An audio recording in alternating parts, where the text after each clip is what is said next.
অনুভূতি শব্দকথায় আপনাদের স্বাগতম। বোনাস পর্ব। যেখানে ওয়াসিম মঞ্জিল থেকে ইমনের স্কুল ২০ মিনিটের রাস্তা, সেখানে ঢাকা শহরের অসহ্যকর জ্যাম ঠেলে যেতে লাগলো ৪৫ মিনিট। আর একটু দেরি হলে বোধহয় হৃৎস্পন্দনটা পাঁজরের হাড় ভেঙে বেরিয়ে আসত। সারাটা রাস্তা গাড়িতে গলাকাটা মুরগির মতো ছটফট করেছে ইমামা। মনে হচ্ছিল কেউ যেন তার বুক চিড়ে কলিজা ছিনিয়ে নেওয়ার বর্বর উল্লাসে মেতে উঠেছে। ইমামা যখন ইমনের স্কুলে পৌঁছায় তখন ক্লাস ব্রেক টাইম চলছিল। ইমামা পাগলের মতো হন্যতন্য করে পুরো স্কুলে ভাইকে খুঁজতে থাকে। অনেক খোঁজার পর কোথাও খুঁজে না পেয়ে যখনই বিপর্যস্ত বোন বন্যাভাসী কান্না ভেঙে পড়বে, তখনই হঠাৎ তার শঙ্কিত দৃষ্টি জোড়া গিয়ে ঠেকল অদূরে। মাঠের অপর প্রান্তে ইমনের মাথা দেখা যাচ্ছে। একটা বেঞ্চিতে নির্ভার চিত্তে কারো সাথে বসে আছে সে। পাশের লোকটা অতিমাত্রায় লম্বা, তার চুলে ঝরে পড়ছে গাঢ় বাদামি রঙের কোমল আভা। পেছন থেকে তার মসৃণ দৃঢ় পিঠে চোখ পড়তেই ইমামার গলায় শুকনো ঢোক গেলার শব্দ চাপা পড়ে গেল নিঃশব্দ ঘরের ভেতর। অপ্রকৃতস্থ আতঙ্কে কপাল বেয়ে নামল এক ফোঁটা শীতল ঘাম।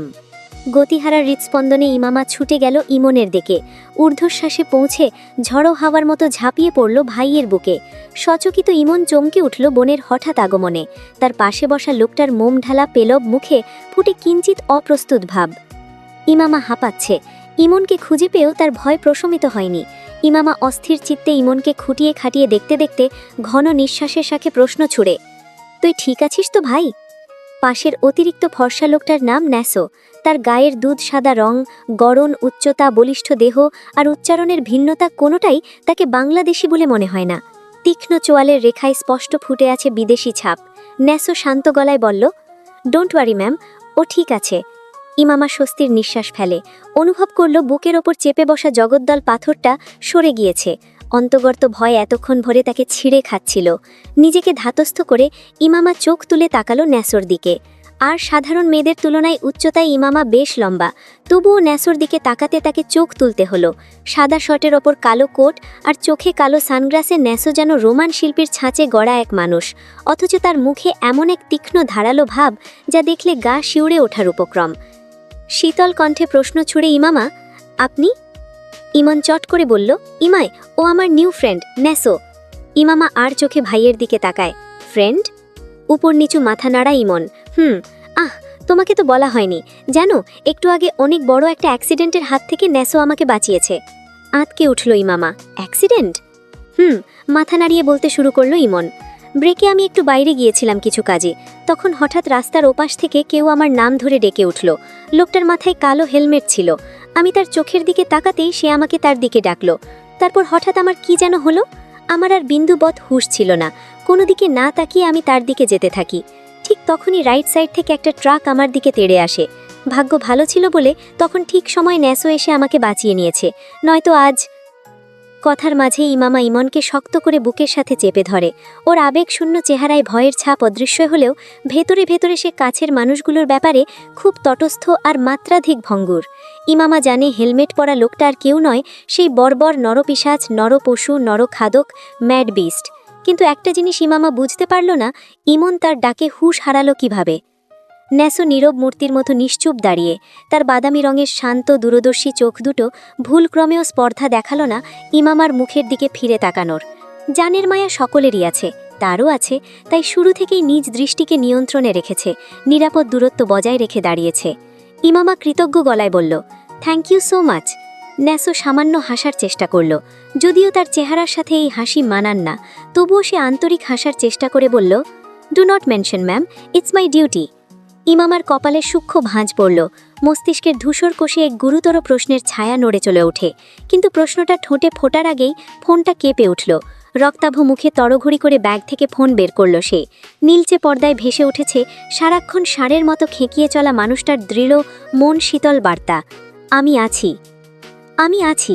লোকটা বোধহয় এই দুই শব্দ বরফের রাজ্য থেকে নিজস্ব সম্পত্তি হিসেবে কিনে এনেছে, নয়তো এমন কি আছে এতে যা অস্থির মনকে মুহূর্তেই শান্ত করে দেয়? যে কোনো সময়, যে কোনো পরিস্থিতিতে এই দুই শব্দ প্রশান্তির নিঃশ্বাস হিসেবে ভূমিকা পালন করে। এ তো কিসের ভালোলালা শব্দ দুটোই ইমামা জানে না, তবে এটা জানে এই অনুভূতি প্রকাশ পেলে তার গাম্ভীর্য ভেঙে যাবে। তাই মুখে তেড়া ভাব টেনে লিখল, আপনি আছেন তো? এখন কি আপনাকে কোলে নিয়ে মুড়ি খাবো? সঙ্গে সঙ্গে রিপ্লাই এলো, চাইলে কলাও খেতে পারো। থতমত খেয়ে গেল ইমামা। মুহূর্তেই মুখভঙ্গি বদলে গিয়ে কানের পাশে গরম ধোঁয়ার মতো কি যেন উড়তে লাগলো। তড়ঘড়ি করে ফোনটা ব্যাগে গুজে দিল। তারপর সামনে তাকাতেই আবার চমকে ওঠে, না, লোকটা নেই, মুহূর্তের মধ্যেই উধাও। হতবিহ্বল ইমামা ঘাড় ঘুরিয়ে পাশে তাকাতেই দেখল ইমন বেঞ্চিতে ন্যাসোর আনিত আইসক্রিম খাচ্ছে নির্বিঘ্নে। ও যেন কিছুই টের পায়নি। উঠে ইমান ওয়াসিমের কালো রঙের প্লাডোটা এসে থামল ভার্সিটি গেটের সামনে। কিছু সময় অতিবাহিত হবার পরও যখন ইমামা গাড়ি থেকে নামে, তখন ড্রাইভার সচকিত চোখে ফ্রন্ট মিরারে দিয়ে ইমামার দিকে তাকায়। বরফের মতো জমে বসে আছে ইমামা, অথচ কপালে চিনি দানার মতো শীতল ঘাম জমেছে। বরাবরের মতোই মুখটা পাথরের মতো, অনুভূতির কোনো ছোঁয়া লেগে নেই, কিন্তু ভেতরে ভেতরে ঠিকই শঙ্কিত। পরদেশীয় গায়ের রং, ভিন্ন ধাঁচের আদল আর লালচে চুলের জন্য চলতে ফিরতে এদিনে নানা রকম অভিজ্ঞতার মুখোমুখি হতে হয়েছে তাকে, কিন্তু কখনো অস্বস্তিকর অনুভব করেনি। কিন্তু আজ প্রথমবার নিজেকে নিয়ে ইনসিকিউর ফিল করছে। কারণটা অজানা নয়। সেদিনের সেই সাজানো ভিডিওটা নিশ্চয়ই অনেকেই দেখেছে। এরপর সবাই তার সম্পর্কে কী ভাবছে বা ভাবতে পারে তা অবচেতনে টের পাচ্ছে ইমামা। নৈসর্গিক সৌন্দর্যে মুগ্ধ হওয়ার মতো তার মোম ঢালা লালিত্য চেহারা অসংখ্য ছেলের রাতের ঘুম হারাম করেছে। তার ধনুকের মতো লকানো দেহ, লালিত্যে ভরা ওষ্ঠ, হরিণী চোখ, গোধূলি রঙা চুলের বাহার হাজারো যুবকের মনে তুলেছে প্রেমের ঢেউ। প্রেমের লাহরিতে ভাসতে ভাসতে কল্পনার জগতে তারা কতভাবে কত রূপে সাজিয়েছে ইমামাকে, তার কোনো ইয়াত্তা নেই। সবাই যে শুধু মোহাবিষ্ট দৃষ্টিতে তাকিয়েছে তার দিকে তা নয়, কেউ কেউ খ্যাকশেয়ালের মতো কামুক দৃষ্টিতে গিলে খেয়েছে তাকে আড়াল থেকে। তার জন্য অনেক সম্পর্কে ফাটল পর্যন্ত ধরেছে, যার ফলে অনেক মেয়ের মনে জমেছে হিংসা আর ক্ষোভ। সেই ক্ষোভই এখন নীরব প্রতিশোধে পুঞ্জীভূত। কিন্তু মাথার উপর ক্ষমতাবান বাবার ছায়া ছিল বলেই কেউ সাহস পায়নি সামনে এসে কিছু বলার। কিন্তু আজ যখন তো সুযোগ এসেছে, আজ তারা নিশ্চয়ই থেমে থাকবে না। সময় নিয়ে গাড়ি থেকে নামলো ইমামা, গভীর এক নিঃশ্বাস ফেলে ধীরে সামনে এগোলো। কিন্তু ও গেটের কাছে যাওয়ার আগেই একসঙ্গে 50 জন ছেলে ভার্সিটির ভেতরে ঢুকে পড়ে। ঝকঝকে পোশাক, নিখুঁত চুলের ছাটে বাহ্যিকভাবে তাদের সাধারণ ছাত্র বলেই মনে হলেও প্রকৃতপক্ষে তাদের আসল পরিচয় অন্য। এরা টাকায় কেনা ভাড়াটে লোক, যারা অর্থের বিনিময়ে রূপ বদলায়, চরিত্র বদলায়। যেখানে যেমন বেশ দরকার সেভাবেই তারা হাজির হয়। তারা ক্যাম্পাসে ঢুকেই মুহূর্তের মধ্যে ভিড়ের মধ্যে মিশে যায়। ইমামা যত ভেতরে এগোয় ততই অসংখ্য শানিত দৃষ্টি তার গায়ে এসে বিঁধতে থাকে। নত দৃষ্টি হলেও সে টের পায় চারদিকের চোখ তার উপর গাঢ় হয়ে বসে আছে।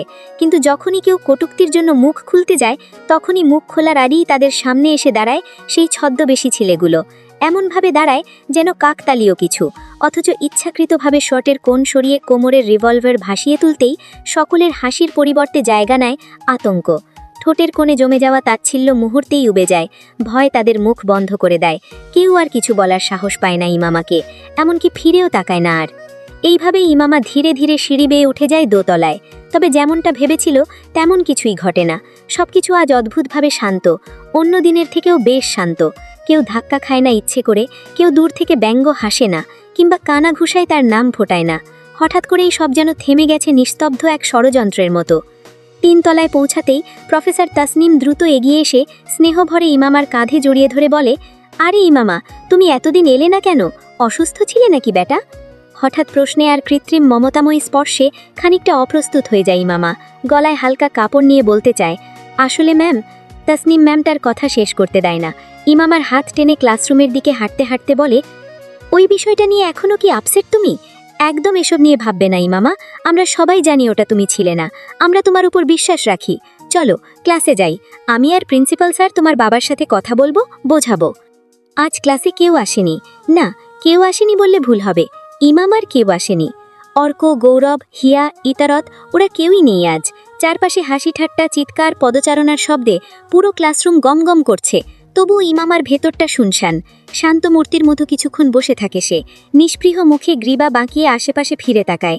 এই চাকচিক্য, এই মানুষ, এই কোলাহল কোনো কিছুই তাকে ছুঁতে পারে না। একটা দীর্ঘশ্বাস ফেলে ব্যাগটা তুলে নেয় সে। ওদের ছাড়া সে কখনো ক্লাস করেনি, আর না করতেও পারবে। যদিও সে চেষ্টা করেছিল, কিন্তু তার মন স্থির হয়নি সেই শূন্য ক্লাসে যেখানে তার বন্ধুরা নেই। ক্লাস থেকে বেরিয়ে গেল ইমামা, সিঁড়ির দিকে এগোতে থাকে। তখনই ফোনটা উচ্চস্বরে চেঁচিয়ে ওঠে। আবারও শয়তানটার কণ্ঠে ভেসে এলো বিরহে ভেজা সুর। তুমি ছাড়া শূন্য শূন্য লাগে, ঠোঁটে আসে নাম তোমার বারে বারে। বোঝায় কাকে এ কেমন ব্যথা? তুমি বড় প্রিয় আমার, প্রিয় আমার। তুমি আমার মনের আঙিনায় থাকো। তুমি এত প্রিয় আমার কাছে, কত প্রিয় আমার কাছে, এত প্রিয় আমার কাছে, জানো না? সান অফ বেচ, ইমামা লিখল। উত্তপ্ত নিঃশ্বাস ছেড়ে ফোন ব্যাগে রেখে দিল। হঠাৎ করেই নিজেকে কেমন অনুভূতি শূন্য লাগছে, মনে হচ্ছে কোনো কিছুরই তাকে ছুঁতে পারছে না। অন্য মনস্ক হয়ে সিঁড়ি দিয়ে নামার সময় ভুলবশত একজনের সাথে ধাক্কা লাগে। এই সুযোগে ছেলেটা অকস্মাৎ ওর বুকে হাত দেয়। ছদ্মবেশী ছেলেগুলো আড়াল থেকে ছুটে আসার আগেই ইমামা করে বসলো এক ভয়ঙ্কর কাণ্ড। হিলের সুচারু অংশ দিয়ে লাথি বসালো ছেলেটার গোপনাঙ্গে। ছিটকে গিয়ে মেঝেতে পড়ে আঘাতপ্রাপ্ত জায়গা চেপে ধরে ব্যথায় কাতরাতে থাকে ছেলেটা। ইমামা অগ্নি দৃষ্টি নিক্ষেপ করে তার দিকে। তার তীক্ষ্ণ দৃষ্টি যেন যুদ্ধক্ষেত্রের সবচেয়ে শক্তিশালী অস্ত্র। আর একবার লাগতে আসলে কেটে হাতে ধরিয়ে দেব শুয়োর। ঝাঝালো বাক্যগুলো চিবিয়ে চিবিয়ে উচ্চারণ করে হনহনিয়ে চলে যায় সে। ইমামা চলে যেতেই সেই ছদ্মবেশী ছেলেগুলো নিচ থেকে আহত ছেলেটাকে তুলে টেনে হিঁচড়ে বাইরে নিয়ে যায়। ইমামা ব্যাগটা কাঁধে ঝুলিয়ে সোজা গার্ডেনের পথে হাঁটল। জারুল গাছের ছায়ায় একা একটা বেঞ্চিতে বসে পড়ল। অনমন্যে ভাবনায় ডুবে গেল। উপন্যাসে, কবিতা আর সাহিত্য জুড়ে কত লেখক, কত কবি নারীর সৌন্দর্য নিয়ে তো লিখেছেন। বলা হয় মানুষ নাকি সৌন্দর্যের পূজারী, পুরুষ মুগ্ধ হয় নারীর রূপে, কিন্তু ইমামা এটা বিশ্বাস করে না। তার মতে পুরুষের মুগ্ধতা দিনের আলোর মতো, যতক্ষণ আলো থাকে ততক্ষণই রূপের কদর।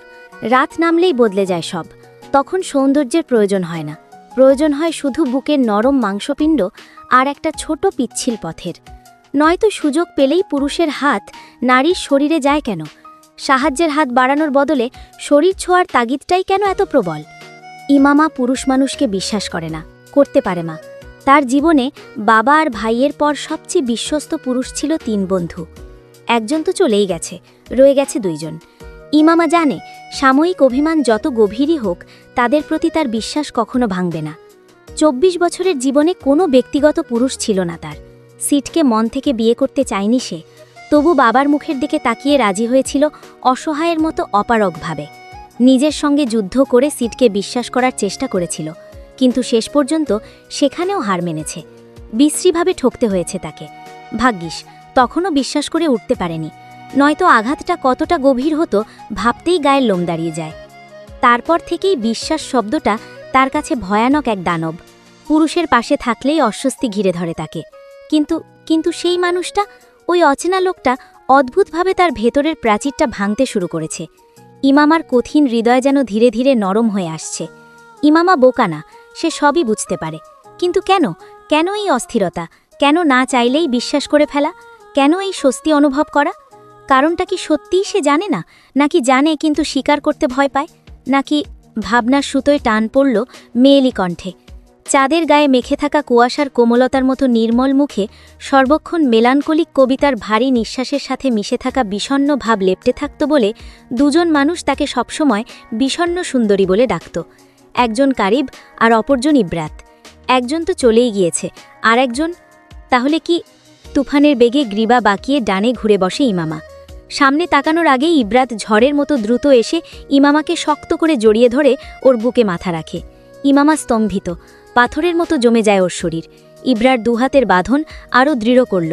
আশ্চর্য বিমূঢ় ইমামাকে কিছু বলার সুযোগ না দিয়ে নিজে থেকে বলতে শুরু করল, আই এম সো সরি রেইমু, সো চরি বিদেশি অ্যাপস, প্লিজ আমাকে ক্ষমা করে দে। আমার চুনুমুনু, আমার ওপর রাগ করে থাকিস না। আমি মানছি আমি ভুল করেছি, তোকে অবিশ্বাস করেছি, কষ্ট দিয়েছি, দূরে সরিয়ে দিয়েছি। তুই তো বুদ্ধিমান, তুই নিজেই একবার সবটা ভেবে দেখ তো, আমাদের জায়গায় থাকলে কি তুই রাগ করতি না বল? আমাদের রাগ করাটা কি অস্বাভাবিক ছিল? কারিব আমাদের কতটা আপন ছিল সেটা তো তুই জানতি। ওর হঠাৎ মৃত্যু আমাদের সকলকে ভেতর থেকে নাড়িয়ে দিয়েছে। সবাই হিতারিত জ্ঞান শূন্য হয়ে পড়েছিল।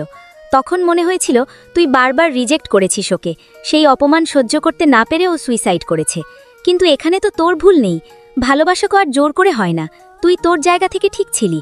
একটু দেরিতে হলেও আমি সেটা বুঝতে পেরেছি। বাকিরাও বুঝবে, ওদের একটু সময় দে, ওরা সবাই আবার তোর কাছে ফিরে আসবে। আমার মতো ভুল বুঝতে পেরে মাফ চাইবে। হিয়া অসুস্থ, সেজন্য আজ আসেনি। গৌরব আর অর্ক একটা কাজে গিয়েছে। আমি ওদের বোঝাবো, সুন্দর করে বোঝাবো। খুব দ্রুত ওরা ওদের ভুল বুঝতে পারবে। প্লিজ আমাদের ওপর আর রাগ করে থাকিস না। আমরা কেউই তোকে ছাড়া ভালো ছিলাম। তুই অসুস্থ ছিলিস সময় কতবার ইমনকে কল দিয়েছি আমরা। বিশ্বাস না হলে ইমনকে জিজ্ঞেস কর তুই। ইমামা জানে তার জ্বরের দিনগুলোতে তার বন্ধুরা কতবার ইমনকে ফোন দিয়ে তার খোঁজ নিয়েছে। সে সবই জানে। আর এটাও মানে যে পরিস্থিতি তৈরি হয়েছিল তাতে তাদের প্রতি রাগ দেখানো স্বাভাবিক। কিন্তু এই মুহূর্তে পরিস্থিতি আরও ভয়ঙ্কর।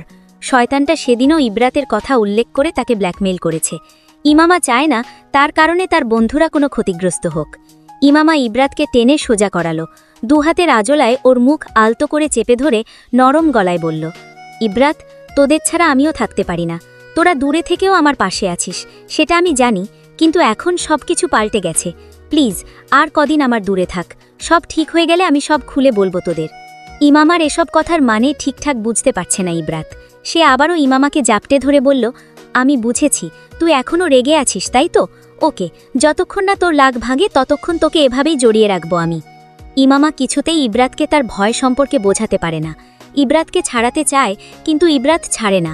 অস্থিরতার তরঙ্গ ওর ভেতর ছড়িয়ে পড়ে। ঠিক সেই সময় ইমামার ফোনে আবারও আসে সেই শীতল মেসেজ, আমি আছি।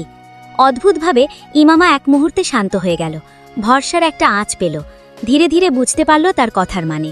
ফোনটা আবার ব্যাগে রেখে অল্প হেসে বলল, আচ্ছা যা, মাফ করেছি। ইব্রাত চট করে মাথা তুলল, চোখ বড় বড় করে জানতে চাইল, সত্যি? ইমামা মিকি হেসে মাথা নাড়ল। ইব্রাত ওর জাল বাড়িয়ে দিয়ে বলল, তাহলে একটা চুম্মা দে। ইমামা নাক কুচকিয়ে বলল, ছি ইব্রাত, তুই মেয়ে। তো কি হয়েছে, চুম্মা দে একটা, তাহলেই বুঝবো তুই রাগ করে নেই। না, আমি দিতে পারবো না। কেন? তুই জানিস এগুলো আমার ঘেন্না লাগে।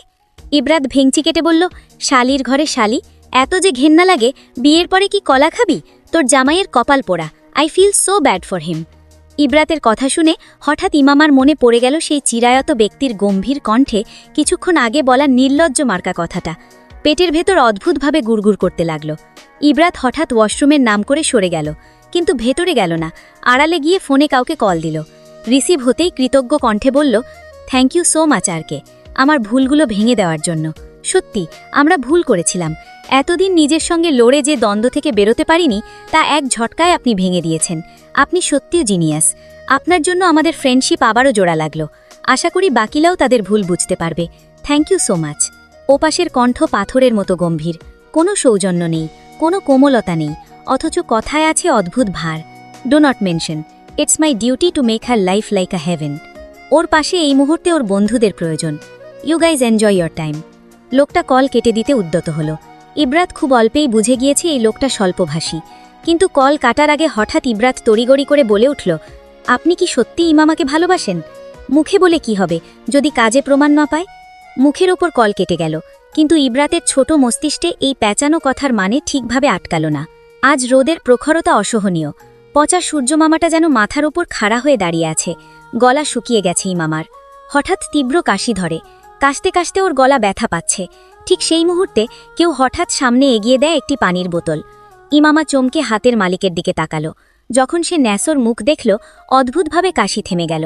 ন্যাসোর দৃষ্টি অন্যদিকে, সামনে তাকালে যেন তার পাপ হবে। ইমামা বোতল নেবে না বুঝতে পেরে ন্যাসো সামান্য গলা খাকারি দিয়ে বলল, ম্যাম, আমি আর্কের লোক, I mean his royal bodyguard. দূরত্ব বজায় রেখে সোজা হয়ে দাঁড়ালো। ইমামার দৃষ্টি ক্রমশ সূক্ষ্ম হয়ে ওঠে। তেরছা কণ্ঠে বলল, তো? আমি আপনার ডিউটি পালন করছি। আপনার ডিউটি? জিজ্ঞেস করলেন ইমামা। বলার মধ্যেই ন্যাসোর হাত থেকে বোতল নিয়ে তৃষ্ণা মেটালো ইমামা। অতঃপর ইমামা নিজেই অবাক হয়ে রইল। সেদিন কুকুরের মাংসের স্যুপের পর থেকে ও আর কাউকে বিশ্বাস করতে পারে না। সেদিনের পর থেকে কারো হাতের খাবারে খায় না, আর না তো বাইরের খাবার, এমনকি বাসায়ও নিজের রান্না নিজে করে খায়। কিন্তু ইমামা আজ অবাক, শুধুমাত্র লোকটার নাম শুনে এভাবে নির্দ্বিধায় কোনো সংকোচ না ছাড়া খেতে পারছে। একটুও ভয় কিংবা দ্বিধা কাজ করল না। এর কি মানে সে সেই লোকটাকে ধীরে ধীরে বিশ্বাস করতে শুরু করেছে? ন্যাসো স্বভাবসিদ্ধ ভঙ্গিতে বুকের ওপর হাত ভাঁজ করে টানটান হয়ে দাঁড়ালো। শীতল কণ্ঠে বলল, জি ম্যাম, আগে পার্ট টাইম ছিল, এখন ফুল টাইম। আই মিন এখন আপনাকে 24 ঘন্টা নজর রাখছি, এটাই আমার ডিউটি। ইমামা ন্যাসোর কথায় থতমত খেয়ে গেল। এর মানে কি? সে কে যে তাকে 24 ঘন্টা নজরে রাখার সাহস দেখাচ্ছে? এই এখতিয়ার তাকে কে দিয়েছে? হঠাৎই মনে পড়ে গেল তাদের গতকালের সল্ট কনভারসেশন। তুমি ফুলের চেয়েও সুন্দর, বিশ্বাস করো তো? ইমামা টাইপ করার আগেই তার মেসেজ আবার আসে, তুমি ভোরের চেয়েও স্নিগ্ধ, মানো তো? ইমামা হতভম্ব। হঠাৎ এসব কি বলছে এই লোকটা? আর এই তুমি, হঠাৎ তুই কেন? সে তো কখনো তাকে তুমি বলেনি, সবসময় আপনি ব্যবহার করেছে। রেগে গেলে তুই তো কারি করেছে। তখন ইমামাও কথা দিয়ে ছাড়েনি। চিবুক শক্ত করে ইমামা লিখল, না, সে আরও লিখল, তুমি সূর্যের মতো তেজি, মানো? হ্যাঁ, তোমার ভেতরটা মাঘের মতো শান্ত, বর্ষার মতো ভেজা, বুঝো? ইমামা চুপ। সে আবার জোর দিল, তোমার আমাকে প্রয়োজন, বিশ্বাস করো? আমার কারো প্রয়োজন নেই। আমার তোমাকে প্রয়োজন, বড্ড প্রয়োজন। ইমামা আবার চুপ। তখন সে শেষবার লিখল, মেরি ইশকমি তেরি জান ফানা হো যায়। ইমামার মনে উদ্দীপনা আর সন্দেহ একসঙ্গে জেগে ওঠে। লোকটা কি সত্যিই তাকে প্রেমে ফেলার জন্য এসব করছে? সে তো চ্যালেঞ্জ ছুড়ে দিয়েছিল, সে ইমামাকে তার প্রেমে ফেলে ছাড়বেই, কিন্তু হারার মেয়ে তো ইমামা নয়। হঠাৎ ইমামা সরাসরি ন্যাসের উদ্দেশ্যে বলল, আপনার শার্টে হিডেন ক্যামেরা সেট করা আছে, রাইট? ন্যাসও ইমামার চতুর বুদ্ধিতে কিছুটা ভরকে গেলেও মিথ্যের আশ্রয় নেয়নি। শীতল কণ্ঠে বলল, শুধু আমার না, সবার। সামনের দিকে ইশারা করল। ইমামা তাকালেই দেখতে পেল ছদ্মবেশী ছেলেগুলোকে। সে চমকে উঠল। ন্যাসো এবার গেটের দিকে ইশারা করল। ইমামা সেদিকে তাকাতেই শিউরে উঠল। এত গার্ড একসাথে সে আগে কখনো দেখেনি। শুকনো ঢোক গিলে ভেতরে ভেতরে মিয়ে গেলেও তেজ নিয়ে বলল, তার মানে আপনার বস সবসময় আমাকে দেখতে পাচ্ছেন, রাইট? Yes ma'am. চোখ বন্ধ করুন। Sorry ma'am. মানে? 1 সেকেন্ডের জন্য আপনাকে চোখের আড়াল করলে আমার চোখ তুলে নেওয়া হবে ma'am. I said close your eyes. সারাক্ষণ কানে গুজে থাকা ব্লুটুথে তৎক্ষণাৎ সংকেত এসে পৌঁছল। ওপরের হুকুম পাওয়ার পরই ন্যাসো চোখ বুঝে। ইমামার সঙ্গে সঙ্গে মধ্যমা আঙুল বের করে দেখিয়ে দিল। তা দেখে ল্যাপটপের সামনে থাকা মানুষের ঠোঁটে একচিলে ক্রূর হাসি ফুটে উঠল। তার গভীর দৃষ্টি ল্যাপটপের স্ক্রিনে আটকে, অথচ স্ক্রিনের পিছনে রক্তের বন্যা। পাশে ছড়িয়ে ছিটিয়ে অস্ত্র, ড্রাগস আর মেঝেতে কয়েকজনকে জবাই করা হচ্ছে। নিশ্চয়ই এখানে কোনো কাজের ভুল বা প্রতারণার শাস্তি দেওয়া হচ্ছে। ন্যাসো চলে যেতেই ইব্রাত এসে ইমামার পাশে বসেই সবসময়ের মতো হতাশা মিশ্রিত কণ্ঠে বলে, বিয়ে করে ফেলব, বাজবই বার কদিন। ইমামা বলে, তুই মুখে রোজই বিয়ে করে ফেলিস। ইব্রাত জবাব দেয় না, শব্দ করে শ্বাস ফেলে। ইমামা কি জানি ভেবে হঠাৎ বলল, কারিব কয় জানি তারিখে মারা গেছে ইবু? ইব্রাত সচকিত চোখে তাকালো ইমামার দিকে। ইমামার স্মৃতিশক্তি অত্যন্ত প্রখর।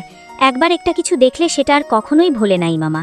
ইব্রাত ভাবল ইমামা হয়তো ওর অসুস্থতা নিয়ে চিন্তিত, তাই বেফাঁসে ভুলে গেছে।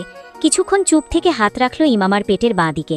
মোম গলা নরম কণ্ঠে বলল, এবার অপারেশনটা করিয়ে নে ইমু। ইমামা ইব্রাতের হাত সরিয়ে দিয়ে বেঞ্চে গা হেলিয়ে চোখ বুজে নীরের ঠান্ডা গলায় বলল, আমার জন্য কারো জীবন রিস্কে পড়ুক তা আমি চাই না ইব্রাত। গর্জে উঠল ইব্রাত, তোর এসব কথা রাখত ইমু, একটা কিডনি নিয়ে দিব্যি বাঁচা যায়।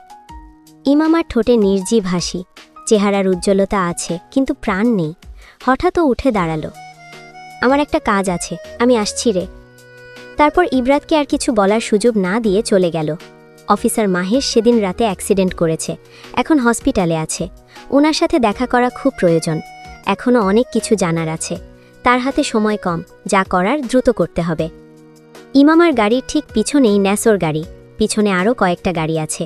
ন্যাসোর চোখ এক মুহূর্তের জন্যেও সামনে থেকে সরে না। আচমকা ফোনটা বেজে উঠল। স্ক্রিনে লেখা, বস। বুকের মধ্যে শুকনো ঢোক গিলে কলটা রিসিভ করল সে। বস নজরে আছে, ডোন্ট ওয়ারি। ওপাশ থেকে ভারী ঠান্ডা কণ্ঠস্বর, কাজে কোনো ভুল যেন না হয় ন্যাসো। ওকে বস। তারপর একটু থেমে নরম গলায় বলল, লোকার কাছ থেকে শুনলাম ইদানিং ফাদারের সঙ্গে আপনার সম্পর্ক খুব একটা ভালো যাচ্ছে না। তার কণ্ঠে বজ্রপাত, that's none of your business. Sorry boss. একটু নীরবতা, তারপর বসের কঠিন গর্জন, ওই বাস্টারটাকে খুঁজে বের করতে আর কতদিন লাগবে? ন্যাসোর গলায় চাপা ক্ষোভ আর অসহায় রাগ। বস, রাস্কেলটা ভীষণ চালাক, চোখের সামনে দিয়েই ফসকে যায়। আর ওর সঙ্গে একটা সাপ আছে, যখনই ধরতে যাই ওই সাপটা আক্রমণ করে। এখন পর্যন্ত আমাদের 4 জন গার্ড মারা গেছে। ফরেন্সিক রিপোর্টে বলেছে ওই সাপটা বিশ্বের সবচেয়ে বিষধর প্রজাতি সাপগুলোর মধ্যে একটা। তার কণ্ঠে জমে থাকা দুনিয়ার সমস্ত ক্ষোভ। তাহলে আগে এই সাপটাকেই চাই। ওকে বস। ন্যাসু থেমে একটু ইতস্তত করল। শুনলাম ড্রাগসের চালানে নাকি $10 মিলিয়ন লস হয়েছে। Who cares? ন্যাসু চুপ করে গেল, তারপর গলা নিচু করে বলল, আমার মনে হয় আপনার এবার একটা সিদ্ধান্তে আসা উচিত। I have already made up my mind, she is the only one. বসের এই স্বীকারোক্তিতে ন্যাসোর ঠোঁটের কোণে মৃদু হাসি ফুটল। কুটিল হেসে বলল, তা দেখা হচ্ছে কবে? ওপাশের কণ্ঠ হঠাৎ বিস্ফোরিত হল, ওই বিচ কালকেও সুইসাইড করার চেষ্টা করেছে। কি বললেন? আতকে উঠল ন্যাসো। সোফিয়া আবার সুইসাইড করার চেষ্টা করেছে? রিল্যাক্স, মরেনি। ন্যাসো গভীর স্বস্তির নিঃশ্বাস ফেলল। কিছুক্ষণ চুপ থেকে বলল, ছোট্ট মুখে একটা কথা বলি বস, এতটাও আসক্ত হবেন না যতটা হলে ধ্বংস হওয়ার সম্ভাবনা থাকে। ওপাশের কণ্ঠে নির্লিপ্ত দৃঢ়তা। তাকে পাওয়ার জন্য যদি ধ্বংস হতে হয় তাহলে ধ্বংসের ময়দান নিজের হাতে সাজাবে রিচার্ড কায়নাত। ইমামা যখন কেবিনে প্রবেশ করে তখন অফিসার মাহেশ সেই রাইটার ক্যালভিন কোহিলোকে নিয়ে স্টাডি করছিল। এমন অসময়ে হঠাৎ ইমামাকে দেখে কিছুটা অবাক হলেও তা বুঝতে দেয় না মাহেশ। ইমামা ফুলের বুকেটা স্ট্রেচারের পাশে রেখে টুলে বসল। শ্যান দৃষ্টিতে পরখ করল অফিসার মাহেশকে। শরীরের তেমন গুরুতর আঘাতের চিহ্ন না থাকলেও পায়ের গোড়ালির হাড় বেঁকে গেছে, যার জন্য বেড রেস্ট দিয়েছে ডক্টর। যদিও রেস্টে নেই অফিসার, এখানে বসেও নিরলস তার তদন্ত সে চালিয়ে যাচ্ছে। ইমামা শীতল কণ্ঠে জানতে চাইল, কিভাবে অ্যাক্সিডেন্ট হলো? অফিসারের মুখে এক রাশ বিরক্তি, কপাল খিচে গজগজ করে বলল, আরে কিসের অ্যাক্সিডেন্ট? ওটা অ্যাক্সিডেন্ট ছিল না। ইমামা সরু ভ্রুদয়ের মাঝে কুঞ্চকানো ভাব সুস্পষ্ট হয়, কণ্ঠে বিস্মিত কৌতূহল। মানে? অফিসার ঠোঁট কামড়ে চোখ মুখ খিচে রাখে। সত্য বলতে তার অস্বস্তি হচ্ছে, তবুও বলল, তখন তো আপনি হঠাৎ গায়েব হয়ে গেলেন, অনেক খুঁজেও পেলাম না। পরে যখন জানতে পারি আপনি হসপিটালে, তখন আপনাকে দেখতে হসপিটালে যাই। পরে শেষ রাতে আমি আমার বাইক দিয়ে আশ্রমে ফিরছিলাম, তখনই হঠাৎ আরেকটা বাইক এসে আমার বাইকের পাশাপাশি যেতে শুরু করে। তাকিয়ে দেখলাম একটা মেয়ে, বডি ফিগার ভালোই ছিল, একটু বেশি হট। একসাথে যেতে ভালোই লাগছিল, আমাদের মধ্যে কিছুক্ষণ রেসও হলো। পরে একটা সময় হঠাৎ মেয়েটা আমাকে চোখ মারে, বুঝতে পারলাম মেয়েটাও লাইন মারতে চাইছে। আমি আশেপাশে তাকালাম, পাশেই একটা নির্জন জায়গা দেখে বাইক একটু স্লো করতেই শালি আমাকে একটা লাথি মেরে বাইক সমেত ফেলে দেয়। তারপর হঠাৎ করেই আধারে মিলিয়ে গেল মেয়েটা। এখন অফিসের লোকেরা যদি জানতে পারে একটা মেয়ে আমাকে লাথি মেরে ফেলে দিয়েছে, তাহলে কি আমার মান সম্মান থাকবে? সম্মান তো আর গুলিস্তানের মোড়ে কিনতে পাওয়া যায় না, তাই মিথ্যে কথা বলেছি। ইমামা এতক্ষণ ধরে আপ্রাণ চেষ্টা করছিল হাসি ধরে রাখার, কিন্তু শেষ পর্যন্ত আর সফল হলো না। হঠাৎই ফিক করে হেসে দেয়।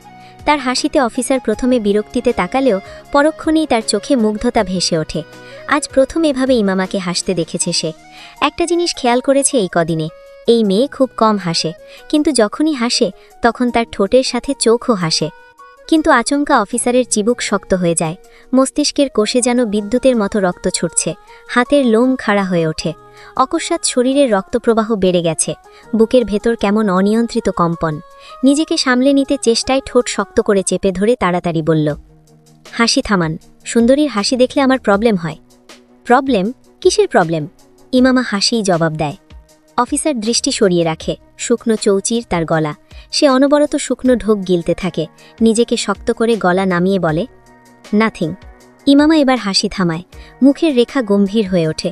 ও বলল, ওই লোকটাকে পরে কি করলেন? রাখতে পারিনি, ওরা নিয়ে গেছে। ইমামার মুখে অসন্তোষের ছায়া, তেমনি অফিসারের চোখে ব্যর্থতার দাগ। সে আবার আগের মতো গম্ভীর হয়, দাঁতে দাঁত পিষে বলে, শালাকে ধরে হাসতে নিয়ে দুটো ডলা দিতে পারলেই সব বের করতে পারতাম। কুত্তার মতো নজর পড়েছে আমার ওপর, কোনো দিকেই জো পাচ্ছি না। রাগে গিজ গিজ করছে অফিসার। ইমামা চারপাশে তাকায়, কেবিন জুড়ে ছমছমে ভাব। বেডের পাশেই এখনও ছড়ানো সকালবেলার খাবার, হসপিটালের সস্তা ট্রেতে রাখা, কিছুই ছোঁয়া হয়নি। ইমামা তাকায় অফিসার মাহেশের দিকে, নত কণ্ঠে জানতে চায়, আপনার পরিবারের কেউ আসেনি? এতিমের আবার পরিবার? ঠোঁটে কটাক্ষের হাসি টেনে জবাব দেয় মাহেশ। আত্মীয় স্বজন? আমার কোনো আত্মীয় স্বজন নেই, কারোর সঙ্গে পরিচয় নেই, তাদের কাউকেই আমি কোনোদিন দেখিনি। ইমামার চোখে বিস্ময় বাড়ে। যতদূর জানে অফিসার নিউ ইয়র্কে পড়াশোনা করেছে, জন্ম, বেড়ে ওঠা, পড়াশোনা সবকিছু নিউ ইয়র্কে। দীর্ঘদিন নিউ ইয়র্কের স্পাই হিসেবে কাজ করে সে। বাংলাদেশে ব্যাক করে 4 বছর আগে। প্রথমে পিবিআইতে যোগদান করে, পরবর্তীতে যোগ্যতার ভিত্তিতে তাকে বিশেষ ইউনিটে ডেপুটেশন করা হয়। ইমামা অবাক হয়ে বলল, আপনি জানেন না আপনার পৈতৃক ভিটে কোথায়? অফিসার মাথা তুলে তাকায়, ঠোঁটের কোণে ব্যঙ্গ হাসি খেলে যায়। প্রত্যুত্তরে নিজেকে নিজে কটাক্ষ করে বলে, জানব না কেন, আমি খানদানি বংশের ছেলে। দিনাজপুরে গিয়ে আমার দাদার নাম নিলেই সবাই চিনবে, জমিদার ছিলাম আমরা। তবে যারা কখনো আমাকে মেনে নেয়নি তাদের খোঁজ করে কি করব? একটু থেমে তারপর একদম সোজা হয়ে বসে ঠান্ডা গলায় বলে, আর আপনি কেন পার্সোনাল কথায় যাচ্ছেন? আমি অফিসিয়াল আলোচনায় আছি, সেখানে ব্যক্তিগত প্রসঙ্গের কি দরকার? আমি কি একবারও জিজ্ঞেস করেছি আমি যে তদন্তে নেমেছি আপনি কেন সেই তদন্তের আসামির প্রেমে হাবুডুবু খাচ্ছেন? শেষ কথাটা ছুঁড়ে দেয় খোঁচা মেরে। ইমামা অস্প্রস্ত হয়ে পড়ে, নড়ে চড়ে বসে। তারপর নিজেকে সামলে শক্ত গলায় বলে, একদম বাজে কথা বলবেন না। কে কার প্রেমে পড়েছে, আর সে যে খুন করেছে তা কিন্তু এখনো প্রমাণ হয়নি। অফিসার বরাবরের মতো খুব মজা করে হাসল। সেই পরিচিত হাসিতে ডান গালের টোলটা আলোর মতো ফুটে ওঠে। মাহেশ মৃদু স্বরে বলে, আহ মিস, চটে যাচ্ছেন কেন? রাগলেন তো হেরে গেলেন। একটু থেমে যোগ করে, বোকা আপনি নন, আর নয়তো আমি। শুরুতেই বলেছিলাম আপনাদের লাভ অ্যাট ফার্স্ট সাইট হয়েছিল। সেদিন পার্টিতে সিডের কারণে আপনি কষ্ট পেয়েছিলেন, আর সেই কষ্টই তাকে খুনে প্ররোচিত করে। আর ঠিক পরের দিনই সিডের লাশ আপনার বাড়িতে পৌঁছানোটা কাকতালীয় ছিল না, রাইট? ইমামা স্তম্ভিত। মাহেশ চোখ শুরু করে তাকায় ইমামার দিকে। এবার তার গলায় এক রাশ ব্যঙ্গ। আর সেই চিরকুটটা, ওটা কি মিথ্যে ছিল? তারপর তো এমন আরও চিরকুট পেয়েছেন, কি পাননি? আর কার কাছ থেকে পেয়েছেন বলুন তো? ওই আপনার লাভ অ্যাট ফার্স্ট সাইট। ইমামা নিথর হয়ে যায়। এই কথাগুলো সে আগেও ভেবেছে, শতবার, উত্তরও পেয়েছে, কিন্তু মেনে নিতে পারেনি কখনো। ইমামা বলতে চাউল, তাহলে রোহিত? অফিসার গম্ভীর গলায় বলে। আপনি কি এতটাও বোকা, বুঝতে পারছেন না? রোহিত, কারিব, যেই হোক, খুনি শুধু একটা উদ্দেশ্যে কাজ করেছে, আপনার কষ্ট বাড়ানো, আপনার কাছের মানুষদের এক এক করে সরিয়ে আপনাকে ভেঙে দেওয়া। তারপর কুকুর, লাইব্রেরি, ইমন, ইব্রাত সবাই ছিল একই খেলার টার্গেট। ইমামা অস্পষ্ট স্বরে বলে, রোহিত আমার কেউ ছিল না। অফিসার গম্ভীর গলায় বলে, ওকে খুন করা হয়েছিল আপনাকে ফাঁসানোর জন্য। তার মূল উদ্দেশ্য ছিল আপনাকে প্রতি পদে পদে বিপদে ফেলা, কষ্ট দেওয়া, হেনস্থা করা। সে প্রায় সফলই ছিল। শুরুতে আমার সন্দেহের তালিকায় কিন্তু আপনার নামই প্রথমে উঠেছিল, কিন্তু সে হয়তো ভাবতে পারেনি আপনি সেই ভিডিওটা আমাকে দেখাবেন। তারপর থেমে যায়। মাহেশ গভীর চিন্তায় নিমগ্ন হয় কিছুক্ষণ, একটু ভেবে আস্তে করে বলে, তবু একটা জিনিস বুঝতে পারছি না, তার উপর আপনার এত রাগ কেন? ইমামাও একটিভাবে বলে, আমিও জানি না। অফিসার মাহেশ এবার বেশ গম্ভীর দেখা গেল, মুখে পেশাদার ভাব ফুটে উঠেছে, চোখে কঠিন মনোযোগ। সে ফিরে গেল নিজের চৌকস ফর্মে, গলায় দাম্ভিক ভর দিয়ে বলে, দেখুন মিস, আমি আবারও জিজ্ঞেস করছি, আপনার জীবনে কি এমন কোনো অতীত আছে? তার কথা শেষ হবার আগেই ইমামা জ্বলে উঠল। শাট আপ অফিসার, আমি প্রথমেই বলেছি আমার কোনো পাস্ট নেই। ওটা একটা সাইকো, একদম পাগল। আমাকে তার ওয়াইফ বলছে, 2 বছরের সংসার, বাচ্চা, যা তা বকছে। I don't even have my first case. অফিসারের মুখ থেকে মুহূর্তেই গাম্ভীর্য উবে যায়। ঠোঁটের কোণে দুষ্টু হাসি টেনে ভুরু নাচাতে নাচাতে বলে, ওয়াহ, that killer must be so lucky. Shut the fuck up officer. মিয়ে যায় অফিসার। ইমামা কিছুক্ষণ চুপ থেকে হঠাৎ বলল, ওই বাইকের নাম্বার প্লেটের যে ছবি পাঠিয়েছিলাম, কিছু জানতে পেরেছেন? অফিসার গম্ভীর গলায় বলে, বাইকটা দেশি নয়, বিশ্বের সবচেয়ে দামি ব্র্যান্ডের bike, Kawasaki Ninja H2R, import করা। বিআরটিএ থেকে তেমন কিছু জানা যায়নি, কারণ নাম্বার প্লেটটাও ফেক। তাহলে ট্যাক্স? ইম্পোর্ট করতে তো ট্যাক্স দিতে হয় নিশ্চয়ই। দালালের মাধ্যমে আনা হয়েছিল। তাহলে সেই দালালটাকে খুঁজে বের করুন, তাহলেই তো সব জানা যাবে। ইমামার গলায় টকবগে অস্থিরতা টের পায় অফিসার, তবুও সে নির্লিপ্ত গলায় বলে, দালাল আর নেই। চমকে উঠে এলিজাবেথ, নেই মানে? সম্ভবত আর্কের লোকজন ওকে তুলে নিয়েছে। ইমামার মুখটা মলিন হয়ে গেল, নিঃশব্দে চোখ নামিয়ে রাখল। তা দেখে মাহেশ একটু সাহস জুগিয়ে নরম গলায় বলল, এত সহজে হতাশ হলে হবে মিস? ইমামা হতাশ নয়, বরং একদিক দিয়ে খানিকটা স্বস্তি পাচ্ছে যে কমপক্ষে সেই ম্যাডবিস্ট সুরাকার লোকটাকে গায়েব করার আগেই আর্কের লোকেরা তাকে তুলে নিয়েছে। কিছুক্ষণ চুপ থেকে হঠাৎও বলল, আচ্ছা, ফোন বন্ধ থাকলেও তো খোলা হলে ট্রেস করা যায়, তাই না? সে তো 2 দিন পর পর আমাকে মেসেজ পাঠায়, তখন তার লোকেশনগুলো কোথায় দেখাতো? মাহেশ শান্ত গলায় বলল, আপনার আশেপাশেই। ইমামা বিস্ময়ে চোখ বড় বড় করে তাকাতেই মাহেশ মাথা নাড়িয়ে বলল, জি, সে সব সময় আপনার আশেপাশে থেকেই মেসেজ পাঠাতো। নিজ চোখে আপনার চোখে আতঙ্ক দেখত, উপভোগ করত। ইমামা এবারও কিছু বলার আগেই অফিসার নিজেই বলতে শুরু করল, দেখুন, এটা আমাদের ব্যর্থতা যে আমরা তাকে চিনতে পারিনি। একজন আসামিকে ধরতে হলে ক্লু লাগে, তাই না? আপনি বলেছিলেন সে কালো বাইক চালায়, ডেনিম জ্যাকেট পরে, মুখে নিনজা মাস্ক, মাথায় কালো হেলমেট আর হাতে সাপের ট্যাটু আছে, ঠিক তো? ইমামা মাথা নাড়ল। মাহেশ বলতে থাকল, আমরা এতদিন সেই বর্ণনাকেই আঁকড়ে ধরে তাকে খুঁজছিলাম, অথচ সে ছিল আমাদের একদম চোখের সামনে, আমাদের নাকের ডগায়। ইমামার চোখে কৌতূহলের ঝলক। মানে? অফিসার ঠোঁটে চাপা হাসি টেনে ল্যাপটপটা ইমামার দিকে বাড়িয়ে দিল। এই দেখুন তার ছদ্মবেশ। স্ক্রিনে সিসিটিভি ফুটেজের স্ক্রিনশট। প্রতিটিতে কোথাও না কোথাও ইমামা, আর তার পাশে বা কখনো একটু দূরে মার্ক করা একজন মানুষ, কখনো সাধারণ যাত্রী সেজে, কখনো ব্যাংকার, কখনো শিক্ষক, মাথায় ক্যাপ, মুখে মাস্ক। দরুন চেহারা বোঝা যায় না, কিন্তু তার অস্বাভাবিক উচ্চতা আর গঠন ইমামার ভেতর কাঁপন তোলে। শিরায় জমে ওঠে পরিচিত আতঙ্কের ঠান্ডা স্রোত। তবুও নিজেকে সামলে ইমামা অফিসারের দিকে তাকিয়ে প্রশ্ন করল, কিন্তু কিভাবে বুঝলেন এটা সেই? মাহেশ কোনো কথা না বলে আস্তে করে হাতার ভাঁজ গুটিয়ে নিল। তারপর ঝুম করে হাতের পিঠে উল্কির মতো খোদাই করা সেই ভয়ঙ্কর সাপের মাথাটা দেখালো। ইমামার নিঃশ্বাস থেমে যায় এক মুহূর্তের জন্য। রক্ত জমে গেল শরীরে। এই সেই ট্যাটু, এই সেই চিহ্ন।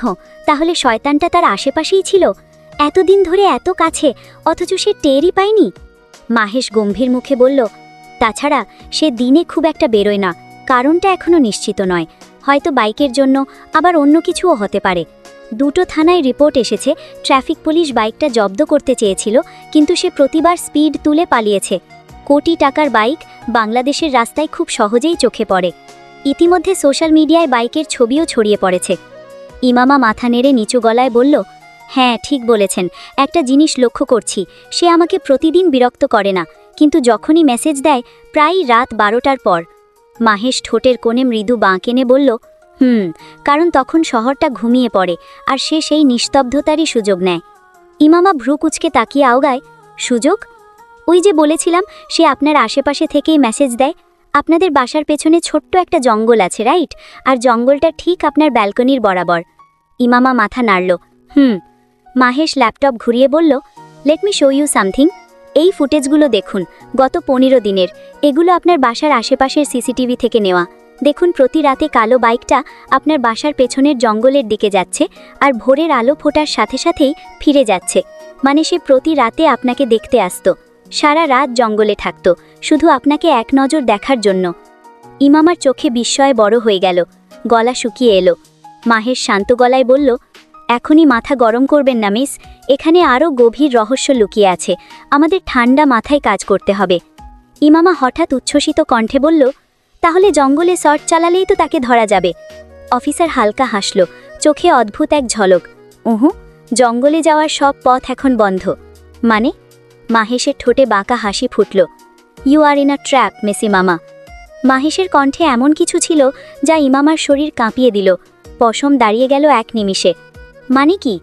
অফিসার রহস্যময় হাসি দিয়ে বলল, আপনাকে চারদিক থেকে ঘিরে ফেলা হয়েছে মেসি মামা। এখন একটা মাছিও তাদের ছায়া এড়িয়ে আপনার কাছে পৌঁছতে পারবে না। ইমামা অবাক বিস্ময়ে মিয়ে গেল। তখন ন্যাসোর কথা মাথার ভেতর যেন ঘূর্ণিঝড়ের মতো পাক খেতে লাগলো। এজন্যই কি হঠাৎ করে লোকটা তার বিষয়ে এতটা তৎপর হয়ে উঠেছে? তার দৃষ্টি গেল ল্যাপটপে। অফিসার মাহেশ বাম পাশে থাকা ব্যাক আইকনে ক্লিক করতেই স্ক্রিনে ভেসে উঠল এক নাম, ক্যালভিন কৌহিলো। ইমামা চমকে উঠে অস্পষ্ট স্বরে বলল, ক্যালভিন কৌহিলো? অফিসার মাহেশ ল্যাপটপটা পাশে রেখে গম্ভীর গলায় বলল, আচ্ছা, আপনি তো তার সব বই পড়েছেন, তাই না? ইমামা বিস্মিত চাহনিতে মাথা নেড়ে বলল, পড়েছি, I am a big fan of him. তার শেষ বইটা পড়েছেন? শুনেছি সে ডার্ক সাইকোলজি নিয়ে লিখিত। সপ্রশ্ন দৃষ্টিতে ইমামার দিকে তাকায় অফিসার। উনার জনরা ছিল সাইকো থ্রিলার, ডার্ক থ্রিলার, নিষিদ্ধ আর অন্ধকার জগতের গল্প লিখতেন তিনি। সেই জগৎ থেকে কখনো বের হননি। উনার বইয়ে থাকত তীব্র হিংসা, বিকৃত মনস্তত্ত্ব। তবুও তার পাঠকেরা পাগলের মতো ভালোবাসত তার লেখে। আমিও তাদের মধ্যে একজন। সবাই অপেক্ষা করত তার পরের বই কবে আসবে। অনেকেই চেয়েছিল যেন তিনি একবার অন্তত রোম্যান্সে লেখেন। আর তারপর? অফিসার মাহেশ তার কথা কেটে দিয়ে বলল, তারপরই বের হয় তার প্রথম রোম্যান্টিক বই, আই লাভ ইউ রোজাবেথ। পড়েছেন? ইমামা মৃদুস্বরে মাথা নেড়ে বলল, না, পড়তে পারিনি। শুনেছিলাম ওটা লেখকের ব্যক্তিজীবনের গল্প, অসমাপ্ত প্রেমের খণ্ডচিত্র। বইটা প্রকাশের আগেই তুমুল হাইপ ওঠে। শুধু প্রি অর্ডারেই 50,000 কপি ছাপা হয়। সারা দুনিয়ায় তোলপাড় শুরু হয়ে যায়। আমি বইটা হাতে পাইনি, পরে নিতে চেয়েছিলাম, কিন্তু... অফিসার মাহেশ নিচু গলায় যোগ করল, কিন্তু নতুন মুদ্রণ আর আসেনি। কারণ জানেন কেন? না। অফিসার মাহেশ একটু থেমে গম্ভীর স্বরে বলল, রহস্যজনকভাবে এই বইটা প্রকাশের পর থেকেই সেই রাইটার ক্যালভিন কৌহিলো একদম হঠাৎ গায়েব হয়ে যায়। ঠিক তখনই যখন বইটার ডিমান্ড আকাশ ছোঁয়া আর কাহিনী অসমাপ্ত। 2 বছর কেটে গেছে, কিন্তু তার কোনো হদিস নেই। এখনও নেটিজেনদের মাঝে তুমুল আলোচনা হয় এই নিয়ে। বিশ্বের বিভিন্ন দেশে হাজার হাজার পাঠক অপেক্ষা করছে বইটির পরবর্তী খণ্ডের জন্য, কিন্তু লেখকের অনুমোদন ছাড়া কিছুই প্রকাশ করা যাচ্ছে না। ইমামা নিজের অজান্তেই ফিসফিস করে বলে উঠল, কেউ কি সত্যি এভাবে হঠাৎ করে হারিয়ে যেতে পারে? অফিসারও যেন নিজের মনেই উত্তর খুঁজতে থাকে। আমিও সেটা ভাবছি, কেউ কি এত সহজে নিজের গড়া একটা ক্যারিয়ার শেষ করে দেবে নিজের হাতে? ইমামা গভীর চিন্তায় তলিয়ে যায়, তার চোখে অন্যমনস্কতা। গত রাত থেকে তাকে নিয়ে রিসার্চ করছিলাম। যতদূর জানতে পেরেছি, বইটার মেইন লিডের নাম ছিল ক্রিশ, আর লিড অ্যাক্ট্রেসের নাম ছিল রোজাবেথ। তার নামেই বইয়ের নাম রাখা হয়। নেটিজেনদের ধারণা ওটা ছিল তার নিজের প্রেম কাহিনী। বইয়ের শেষ পৃষ্ঠা যেমন অপূর্ণতায় থেমে যায়, তেমনি হয়তো তার জীবনেও কোনো অপূর্ণতা ছিল। সেই শোক, সেই হারানোর বেদনা থেকেই হয়তো সে নিজেকে গুটিয়ে নিয়েছে। অফিসার দীর্ঘশ্বাস ফেলে বলল, কিন্তু তাই বলে এমন একটা ব্রাইট ক্যারিয়ারকে ধ্বংস করে দেবে নিজের হাতে? তার প্রতিটি বই ছিল বেস্ট সেলার, অগণিত পুরস্কার পেয়েছে লেখার জন্য। আপনি জানেন না অফিসার, তার নতুন বই বাজারে আসার আগে কেমন হাইপ তৈরি হতো। সেখানে সে যখন অ্যানাউন্সমেন্ট দেয় অবশেষে সে তার জনরা থেকে বেরোতে যাচ্ছে, তখন তো রীতিমতো তোলপাড় শুরু হয়ে যায়। মাহেশ মৃদু হেসে বলল, এটাই তো প্রেম। যদি প্রেমে সত্যিই কিছু না থাকতো, তাহলে সামান্য একটা বইয়ের লাইন এতটা কাঁদাতো কেন? এক মুহূর্তের নীরবতা নেমে এলো। অফিসার মাহেশ আবার ল্যাপটপটা ইমামার দিকে ঠেলে দিল। স্ক্রিনে দেখা যাচ্ছে ক্যালভিন কৌহিলোর অফিসিয়াল পেজ। শেষ পোস্ট আজ থেকে ঠিক 2 বছর আগে। নিচে এখনও বয়ে চলেছে হাজারো মন্তব্য। অপেক্ষা, উদ্বেগ আর এক অদ্ভুত শূন্যতার হাহাকার ঘিরে রেখেছে কমেন্ট বক্স। দেখুন সবাই কিভাবে ছটফট করছে তার কামব্যাকের জন্য। কেউ বইটার পরের অংশ চাইছে, কেউ জানতে চাইছে ক্রিস আর রোজাবেথের কি দেখা হয়েছিল। সবাই জানতে মরিয়া তারা কি শেষ পর্যন্ত একসাথে হয়েছিল, না গল্পটার মতোই তাদের জীবনও অপূর্ণ থেকে গেছে। অফিসার মাহেশ একটু থেমে বলল, আর সে এমনিতেও তেমন ঘন ঘন বই লিখতেন না, বছরে একটা। বাকি সময়টা তিনি প্রায় অদৃশ্যই হয়ে থাকতেন। বই বেরোনোর আগে অফিসিয়াল পেজে একটা পোস্ট দিতেন, তারপর হঠাৎ নিঃশব্দ হয়ে যেতেন। প্রথমে তার এই নিখোঁজ হওয়া কেউ গুরুত্ব দেয়নি, স্বাভাবিকভাবে নিয়েছিল। কিন্তু সময় গড়াতে গড়াতে সবাই অস্থির হয়ে ওঠে। সব সময়ের মতো এবার আর সে ধামাকা নিয়ে ফিরে আসেনি। অফিসারের মুখে মিশ্র ভাব, কৌতূহল, গাম্ভীর্য আর এক অজানা টান। ইমামা বুঝতে পারল না বিদেশের এক লেখককে নিয়ে এই অফিসারের এত ভাবনার কারণ কি। হয়তো বইয়ের মতোই তার নিজের জীবনেও কোথাও একটা অপূর্ণতা লুকিয়ে আছে, তাই এভাবে থেমে যাওয়া। ইমামা দৃষ্টি সরিয়ে ল্যাপটপ বন্ধ করল। গলায় হালকা বিরক্তি নিয়ে বলল, ধান বানাতে কেন শিবের গীত শোনাচ্ছেন? এখন আমাদের ফোকাস থাকা উচিত শয়তানটাকে ধরার দিকে। অফিসার মাহেশ বাঁকা হাসল, সোজা হয়ে বসল। গোয়েন্দা সুলভ মন তো, তাই সবকিছু নিয়েই কৌতূহল কাজ করে। যাকগে সেসব, পাটা একটু ভালো হোক, তারপর আমি নিজেই মাঠে নামব। ইমামা ঘড়ির দিকে তাকালো, সময় হয়ে গেছে, তাকে যেতেই হবে। যাওয়ার আগে দাঁড়িয়ে বলল, সাবধানে থাকবেন। মাহেশ কপাল কুঁচকে তাকিয়ে বলল, কিসের সাবধান? এই আইনের লোকের অনেক শত্রু থাকে, এভাবে রাতবিরে একা চলাচল করবেন না। মাহেশ হালকা হেসে গাছাড়া ভঙ্গিতে উত্তর দিল, এসব আমি ভয় পাই না।